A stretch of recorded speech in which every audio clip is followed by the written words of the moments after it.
दुनिया के बेहद अमीर व्यक्ति वॉरेन बफेट का नाम तो आप सबने सुना ही होगा। वे शेयर्स में इन्वेस्ट करके ही इतने अमीर बने हैं, लेकिन इस सब के पीछे हाथ था बेंजामिन ग्राहम की लिखी किताब द इंटेलिजेंट इन्वेस्टर का, जो वॉरेन बफेट ने अच्छे से पढ़ी थी। आज हम यहाँ उसी किताब की समरी दे रहे हैं ताकि आप सबको भी इन्वेस्टमेंट का ज्ञान मिले। तो आइए अब हर चैप्टर की समरी पढ़ते हैं। Chapter 1, history of the stock market. Stock में इन्वेस्ट करने से पहले आपको मार्केट की हिस्ट्री का पता होना चाहिए। यह भी पता होना चाहिए कि किस शेयर ने पास्ट में कैसा परफॉर्मेंस किया था। इससे आपको उस शेयर की चाल समझ आएगी और आप उसमें धोखा नहीं खाएंगे। जैसे आपको पता ही होगा कि साल 2008 में मार्केट क्रैश कर गया था, लेकिन जिन लोगों ने उस समय इन्वेस्ट किया था वे करोड़पति बन गए थे, क्योंकि उन्होंने शेयर बहुत कम दामों पे खरीद लिए थे। ऐसे ही साल 2019 में कोरोना की वजह से मार्केट क्रैश कर गया था। वह समय भी इन्वेस्ट करने के लिए अच्छा था। कुछ लोगों को नुकसान भी हुआ था, लेकिन अगर वे एवरेज कर देते यानी उन्हीं शेयर को कम दामों पे खरीद लेते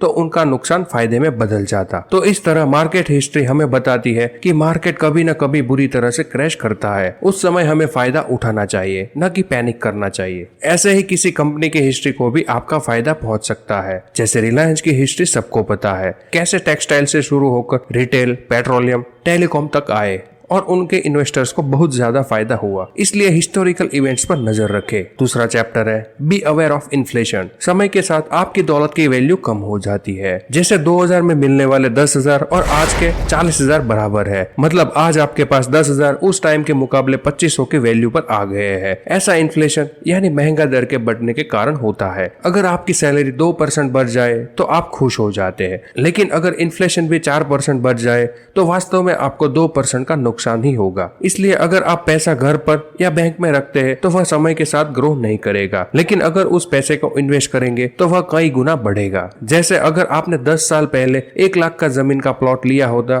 तो 10 साल बाद वह 10 लाख का हो सकता है, लेकिन वही 1 लाख घर पर रखोगे तो वह 1 लाख ही रहेगा। बैंक में भी थोड़ा सा ही ब्याज मिलेगा। Chapter 3, stocks overcome inflation partially. Inflation को सबसे ज्यादा बीट शेयर्स करते हैं और कई गुना रिटर्न देते हैं, लेकिन इन्वेस्ट करने से पहले शेयर मार्केट के बारे में उचित ज्ञान हासिल करना चाहिए। थोड़े इन्फ्लेशन बढ़ना फायदेमंद होता है, क्योंकि इससे कंपनीज भी अपने रेट बढ़ाती है और शेयर का प्राइस ऊपर चला जाता है। लेकिन बहुत ज्यादा इन्फ्लेशन नुकसानकारक है, क्योंकि इससे महंगाई भी बढ़ती जाती है और कंज्यूमर सामान नहीं खरीदते। इससे कंपनी को घाटा होता है और शेयर का प्राइस नीचे चला जाता है। इसलिए शेयर में तब इन्वेस्ट करना चाहिए जब इन्फ्लेशन रेट मिड रेंज में हो, न बहुत ज्यादा न बहुत कम। Chapter 4, REITs can overcome inflation. REIT का मतलब होता है रियल एस्टेट इन्वेस्टमेंट ट्रस्ट। ये ऐसी कंपनियां हैं जो प्रॉपर्टी और बिल्डिंग आदि रेंट पर देती है। ये इन्फ्लेशन को पूरी तरह बीट करती है। इन्फ्लेशन का इन पर ज्यादा असर नहीं पड़ता है और इन्वेस्टर्स को भी घाटा नहीं होता। जैसे अगर आपने प्लॉट लिया है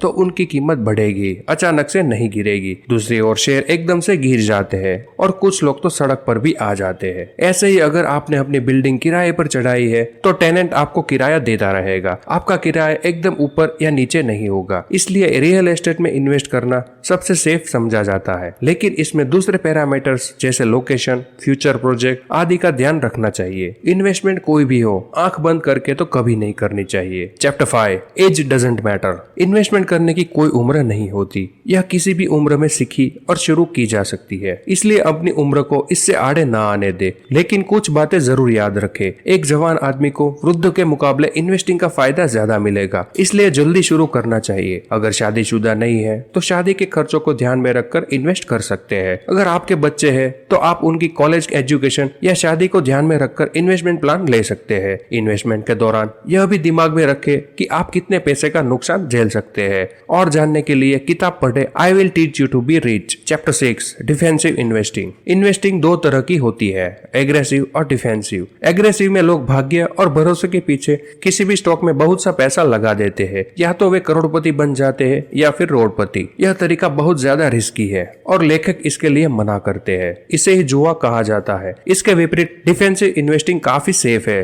उसमें आप कंपनी की एनालिसिस खुद करते हो, तभी जाके कोई फैसला लेते हो। डिफेंसिंग इन्वेस्टिंग के लिए अच्छी कंपनी के शेयर ढूंढने के लिए लेखक ने कुछ अच्छे टिप्स दिए हुए हैं। पहली टिप्स है, हमेशा बड़ी कंपनी में इन्वेस्ट करें जिसके प्रोडक्ट्स आपने इस्तेमाल किए हो। दूसरी टिप्स है, उस कंपनी के एसेट उसकी लायबिलिटी से ज्यादा होने चाहिए। कंपनी पर कर्जा नहीं होना चाहिए या बहुत कम होना चाहिए। कंपनी ने 10 साल तक लगातार मुनाफा कमाया होना चाहिए। कंपनी ने 20 साल से डिविडेंड दिया हो। कंपनी की शेयर्स की पीई रेशियो पिछली अर्निंग की 15 गुना से ज्यादा न हो। Price to asset ratio book value से 5 गुना से ज्यादा ना हो। इन टिप्स को ध्यान रख के ही आप शेयर्स का चुनाव करें। अगर आपको समझ नहीं है तो किसी अच्छे फाइनेंशियल एडवाइजर्स की मदद ले सकते हैं या कोई कोर्स कर सकते हैं। Chapter 7, enterprising investing. समझदार इन्वेस्टर वही है जिन्होंने स्टॉक्स का काफी ज्ञान हासिल किया है और लॉन्ग टर्म तक मार्केट में बने रहना चाहते हैं। ऐसे इन्वेस्टर्स के लिए बेंजामिन ग्राहम ने ये प्रिंसिपल बताए हैं। प्रिंसिपल नंबर 1, हमेशा लंबे समय के लिए इन्वेस्ट करें क्योंकि मार्केट ऊपर नीचे होती रहती है लेकिन लंबी अवधि में वह ऊपर ही जाती है। दूसरा प्रिंसिपल है,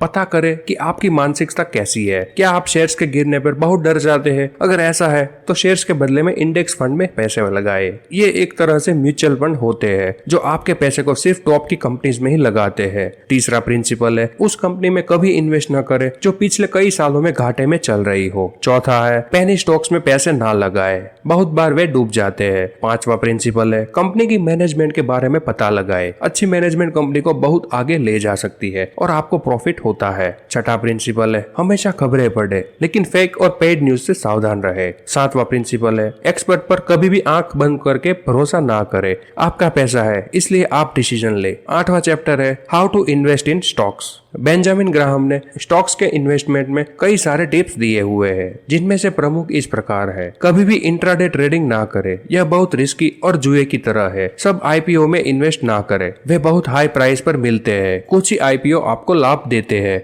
बहुत बड़ी कंपनी धीरे धीरे ग्रो करती है, इसलिए ऐसी कंपनी में कभी पैसा ना लगाए जिसकी पीई रेशियो 25 से ज्यादा है। गिरते हुए मार्केट में अच्छे शेयर खरीदे, कभी भी गिरते चाकू को ना पकड़े। मतलब जो कंपनी डूब रही है उसमें पैसे ना लगाए, बेशक उसका शेयर कितना भी सस्ता मिल रहा हो, हाथ कट जाएंगे। अगर कोई बड़ी कंपनी एक नई कंपनी लगाती है तो उनके शेयर्स जल्दी ही खरीद ले। जैसे अगर एलोन मस्क कोई नई कंपनी शुरू करे तो सब उसे खरीद लेंगे। जिस कंपनी में स्कैम्स हुए हो तो उसके शेयर्स ना खरीदे। Chapter number 9, evidence based investing. आपकी इन्वेस्टमेंट एविडेंस बेस्ड पर होनी चाहिए, न कि तुक्के या गैस वर्क पर। कुछ लोग दूसरों की देखा देखी से पैसा लगा देते हैं और फिर इंतजार करते रहते हैं। उन्हें यह भी नहीं पता होता कि उन्होंने एक साल में शेयर से कितना रिटर्न कमाया। इसलिए प्रॉपर एनालिसिस करें, ऐसा ना हो कि कमाने के बजाय आप गंवा रहे हो। जब आपके पोर्टफोलियो में बहुत से शेयर होते हैं तो उनमें कुछ लॉस में होते हैं और कुछ प्रॉफिट में। ऐसे में नेट प्रॉफिट और लॉस पता करना मुश्किल हो सकता है, लेकिन डायरी पर लिखकर और बेसिक मैथ करके आप पता लगा सकते हैं। जिस शेयर ने प्रॉफिट कमाया है और अब उसके और बढ़ने की उम्मीद नहीं है तो उस शेयर को बेच दे। कुछ लोगों को उन शेयर से प्यार हो जाता है, वो सोचते हैं कि ये आगे भी बढ़ते रहेंगे, इसलिए प्रॉफिट बुक नहीं करते। इससे उनको फायदा उतना ही होता है जितना फिक्स डिपॉजिट करने वाले व्यक्ति को, और इस तरह कोई वॉरेन बफेट नहीं बन सकता। इसलिए टेक्निक को प्रॉपर समझे। Chapter number 10, market volatility is useful. जब मार्केट बहुत ऊपर नीचे होती रहती है तो उसे वॉलेटिलिटी कहते हैं। बहुत से लोग उससे डर जाते हैं। एक दिन शेयर की प्राइस ऊपर जाती है तो कुछ दिन बाद नीचे आ जाती है। कुछ लोग इससे पैनिक हो जाते हैं। जब शेयर प्राइस गिरते हैं तो वे डर के मारे उसे बेचने लगते हैं। इससे उन्हें काफी नुकसान होता है। इसलिए कभी भी पैनिक में शेयर न बेचे। जब शेयर प्राइस नीचे हो